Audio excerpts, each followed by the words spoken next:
Hello friends, मेरे YouTube channel botany girl में आपका स्वागत है।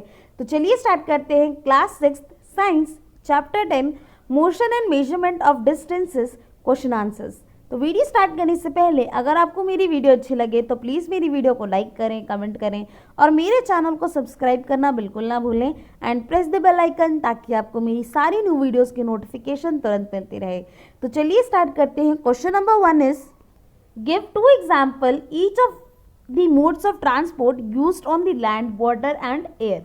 देखिए, आपको दो एग्जांपल्स देने हैं मोड ऑफ ट्रांसपोर्ट के जो यूज़ करते हैं हम लैंड में, वाटर में एंड एयर में। तो लैंड में हम कौन कौन से यूज़ कर सकते हैं? Bus, truck, train, bicycle, auto rickshaw. B is water, water में हम कौन कौन से ट्रांसपोर्ट यूज़ कर सकते हैं? शिप, बोट, याच, है ना। थर्ड इज एयर, एयर में हम कौन कौन से यूज कर सकते हैं? Aeroplane, helicopter.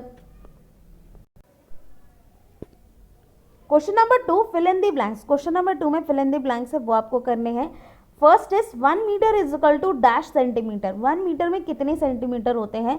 तो 1 metre is equal to 100 centimetre. Second is 5 kilometre is dash metre. अगर 1 किलोमीटर में 1000 मीटर होते हैं तो 5 किलोमीटर में कितने होंगे? 5000, है ना। तो 5000 metre.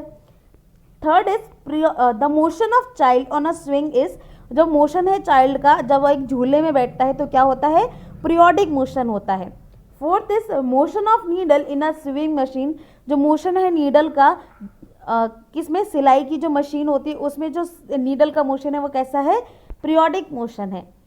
Fifth is the motion of wheel of a bicycle is, जो मोशन है व्हील का जो बाइसिकल में होती है यानी कि साइकिल में जो होती है उसके पहिए का जो मोशन है वो कैसा है? सर्कुलर मोशन है। Question number 3 why can a pace और a foot step not be use as a standard unit of length. देखिए, आपको क्वेश्चन नंबर 3 में ये बोल रहे हैं कि क्यों हाथ से जो हम बिलास नापते हैं या फुट स्टेप जो होते हैं हम उसको यूज़ नहीं कर सकते as a standard unit of length. हम उसको क्यों नहीं यूज़ कर सकते? क्योंकि जो फेस ऑफ फुट स्टेप है वो can not be use as a standard unit. हम इसको एज अ स्टैंडर्ड यूनिट नहीं कंसिडर कर सकते क्योंकि ये वेरी करते हैं पर्सन टू पर्सन, है ना।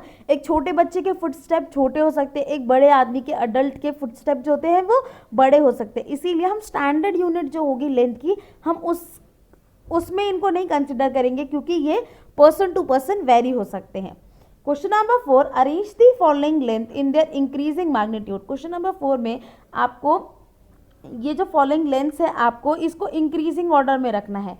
तो answer is first 1 millimetre, millimetre सबसे छोटी यूनिट है।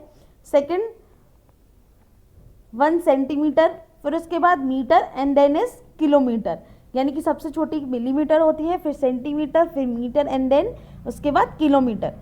Question number 5 the height of a person is 1.65 metre express into centimetre and millimetre. देखिए, एक जो हाइट है पर्सन की, एक ऊंचाई है जो एक इंसान की, वो कितनी है? 1.65 मीटर। आपको इसे सेंटीमीटर और मिलीमीटर में एक्सप्रेस करना है, ठीक है। जैसे कि आपको पता है कि 1 मीटर में कितने सेंटीमीटर होते हैं? 100 सेंटीमीटर होते हैं, ये आपको पता है। जब आप 1.65 मीटर का निकाल रहे हैं तो आप मल्टीप्लाई कर देंगे 1.65 इंटू 100, तो आंसर क्या आएगा? 165 सेंटीमीटर। अब हम मिलीमीटर की बात करते हैं। हमने देखिए 1 सेंटीमीटर में कितने मिलीमीटर? 10 मिलीमीटर। सेंटीमीटर हमें दे रखा है 165 multiply by 10 is equal to 1650 millimetre, ये आंसर आएगा, ठीक है। Question number 6 the distance between Radha homes and her school is 3250 metre. देखिए, जो राधा के घर से स्कूल तक का डिस्टेंस जो है वो कितना है? 3250 मीटर्स। आपको इसको डिस्टेंस को किस में कन्वर्ट करना है? किलोमीटर्स में कन्वर्ट करना है। जैसे कि आपको पता है कि 1 किलोमीटर इक्वल टू 1000 मीटर, ये आप सबको पता है। अगर हम इसको 1000 मीटर इक्वल टू अगर हम 1 मीटर किलोमीटर लिखे तो कुछ फर्क नहीं पड़ेगा। देखिए क्या होगा, 3250 अपॉन में 1000। अब यहाँ पर कितने जीरो है, नीचे 3 जीरोज हैं, तो 1 2 3। अब यहाँ पर डेसिमल लगाना है 1 2 3, तो यहाँ पर कहाँ लगेगा 3.250 किलोमीटर, यानी कि जो राधा है उसके घर से स्कूल तक का डिस्टेंस कितना हुआ, 3.250 किलोमीटर जो है वो डिस्टेंस है राधा का घर से स्कूल तक का। ठीक है। Question number 7, while measuring the length of knitting needle, the reading of scale at one end is 3.0 centimeter and the other end is 33.1 centimeter. What would be the length of needle? देखिए, जब जो knitting needle है जिससे आपकी mummy sweater बुनती है, उस वाली नीडल को लेंथ मेजर करने के लिए क्या किया गया, एक स्केल लिया गया। ठीक है, स्केल जो लिया गया, अब उसी के ऊपर हमने नीडल रख दी। ठीक है, अब जो नीडल का एक एंड है वो स्केल की यूनिट पे कितना आ रहा है, 3.0 सेंटीमीटर पर, और दूसरा एंड जो है वो नीडल का कहाँ आ रहा है, 33.1 सेंटीमीटर पर स्केल के, है ना। तो आपको ये बताना है कि जो लेंथ है नीडल की वो कितनी है। तो लेंथ है नीडल की वो हम 33.1 लिखेंगे, इधर माइनस करेंगे 3.0 सेंटीमीटर से, तो कितना है 30.1 सेंटीमीटर, यानी कि 33.1 centimetre minus 3.0 centimetre equal to 30.1 centimetre. जो 30.1 सेंटीमीटर है वो लेंथ है नीडल की। Question number 8, write the similarities and difference between the motion of bicycle and the ceiling fan that has been switched on. देखिए question number 8 में आपको similarities और difference बतानी है मोशन ऑफ बाइसिकल की और जो सीलिंग फैन है उसके मोशन की, जब हम उसे ऑन करते हैं। तो सिमिलैरिटीज क्या है कि जो ब्लेड है फैन की और जो व्हील्स है बाइसिकल की वो किस मोशन में है, सर्कुलर मोशन में है। डिफरेंस क्या है कि जो बाइसिकल है वो मूव कर रही है रेक्टिलिनियर मोशन में। वो कैसे मूव कर रही है, रेक्टिलिनियर मोशन में मूव कर रही है, सीधा सीधा सीधा सीधा स्ट्रेट लाइन में मूव कर रही है।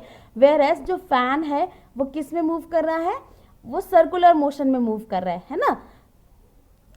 तो जो फैन है वो सर्कुलर मोशन में मूव कर रहा है, तो ये तो डिफरेंस हुआ ना कि जो बाइसिकल है वो तो रेक्टिलिनियर मोशन में मूव कर रही है लेकिन फैन सर्कुलर मोशन में मूव कर रही है, ये उसका डिफरेंस है।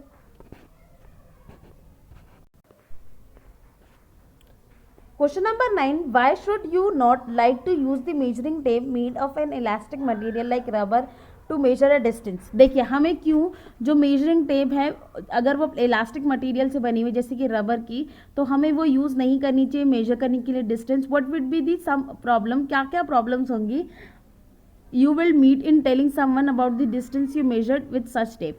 देखिए क्या क्या प्रॉब्लम होगी जब आप किसी को बताएंगे कि इस से मत मेजर करना, क्या क्या प्रॉब्लम आ सकती है जब आप इस टेप से मेजर करेंगे। तो इलास्टिक मेजरिंग टेप जो है वो इनकरेक्ट लेंथ देगी, डिस्टेंस किसी भी दो पॉइंट के बीच का वो इनकरेक्ट लेंथ बताएगी।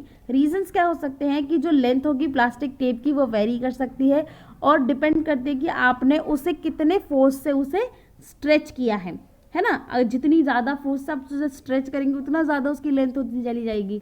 Next is the measurement would vary from 2 to 3 readings even when measured by the same person by the same elastic tape। देखिए जो मेजरमेंट है वो वेरी कर सकती है 2 या 3 रीडिंग से भी ज़्यादा, अगर हम एक सेम पर्सन भी उसको मेजर कर रहा है और सेम इलास्टिक टेप से भी अगर उसे मेजरमेंट किया जा रहा है तो भी वैरी कर सकती है। Third is measurement would also vary if the different person measures the same distance. जो मेजरमेंट है वो वैरी कर सकती है अगर डिफरेंट पर्सन जो है वो मेजर कर रहे हैं सेम डिस्टेंस को तो भी वैरी कर सकता है। Question number 10, give 2 examples of periodic motion. Question number 10 में आपको कोई भी 2 एग्जाम्पल्स देने हैं पीरियोडिक मोशन के। The first is oscillation of pendulum.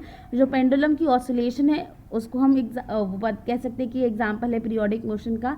And second is motion of swing और motion of earth around the sun. देखिए जो झूले का मोशन है वो भी पीरियोडिक मोशन है और जो अर्थ है वो मूव कर रही है अराउंड दी सन, ये किस टाइप का मोशन है, ये भी एक पीरियोडिक मोशन है। ये एक इंटरवल के बाद ये रिपीट होता है। तो आज के लिए इतना ही। अगर आपको मेरी वीडियो अच्छी लगे तो प्लीज़ मेरी वीडियो को लाइक करें, कमेंट करें और मेरे चैनल को सब्सक्राइब करना बिल्कुल ना भूलें and press the bell icon, ताकि आपको मेरी सारी न्यू वीडियोज़ की नोटिफिकेशन तुरंत मिलती रहे। Thank you so much.